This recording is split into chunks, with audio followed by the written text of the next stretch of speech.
ओम। आप सभी को मेरा नमस्कार। स्वागत है योगा एवरीडे के चैनल पर। आज हम जानने का प्रयास करते हैं कि श्वास प्रश्वास और प्राणायाम से हमारे स्वास्थ्य पर क्या प्रभाव पड़ता है, जिसे स्वामी सत्यानंद सरस्वती जी द्वारा बहुत ही सरल तरीके से बताया गया है। वह इस प्रकार से है। सांस प्रश्वास हमारे शरीर की सबसे महत्वपूर्ण प्रक्रिया है। यह हमारे शरीर के भीतर प्रत्येक कोशिका के कार्यकलाप को प्रभावित करती है और सबसे महत्वपूर्ण बात यह है कि यह मस्तिष्क के कार्य से भी घनिष्ठतापूर्वक जुड़ी हुई है। हम प्रति मिनट 15 बार और प्रतिदिन 21,600 बार श्वास लेते हैं। श्वसन ऑक्सीजन और ग्लूकोज के दहन के लिए ईंधन प्रदान करता है, जिससे प्रत्येक पेशीय संकुचन, ग्रंथि स्राव और मानसिक क्रिया के संचालन के लिए ऊर्जा का उत्पादन होता है। श्वास का मानवीय अनुभूति के सभी पक्षों से अत्यंत घनिष्ठ संबंध है।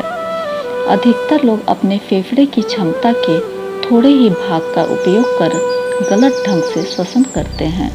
उस स्थिति में सामान्य रूप से श्वसन उथला होता है और इस कारण शरीर अपने उत्तम स्वास्थ्य के लिए अनिवार्य ऑक्सीजन और प्राण से वंचित रह जाता है।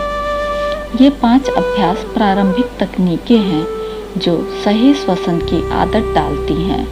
पहला स्वाभाविक श्वसन, दूसरा उदर श्वसन, तीसरा वक्ष श्वसन, चौथा गर्दनी श्वसन और 5वां यौगिक श्वसन है।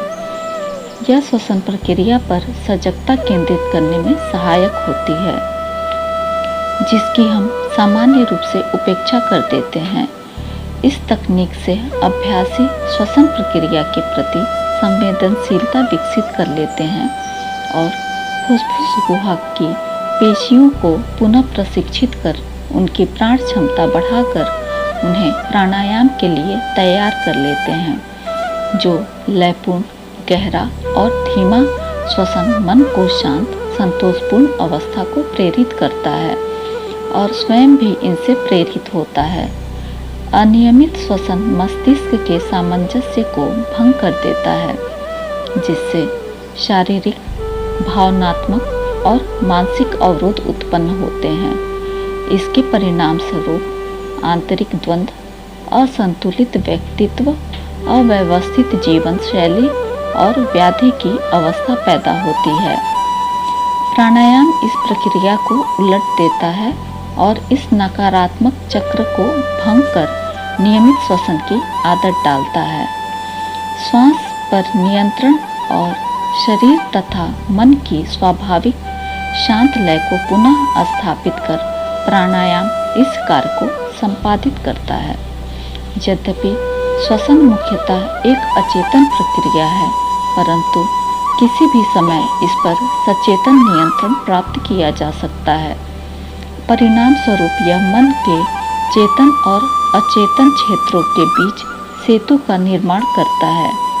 विक्षिप्त अचेतन मन में अवरुद्ध ऊर्जा को प्राणायाम के अभ्यास द्वारा अधिक रचनात्मक और आनंददायक कार्यों में उपयोग के लिए मुक्त किया जा सकता है। यदि योग को लेकर कोई सवाल और सुझाव है तो कृपया कमेंट बॉक्स में अवश्य दें। आज का सुविचार, भगवत गीता में लिखा है कि जिस समय कोई समस्या जन्म लेती है, उसी के साथ ही उसका समाधान भी जन्म लेता है। फिर मिलते हैं अगली वीडियो में। तब तक खुश रहें, स्वस्थ रहें।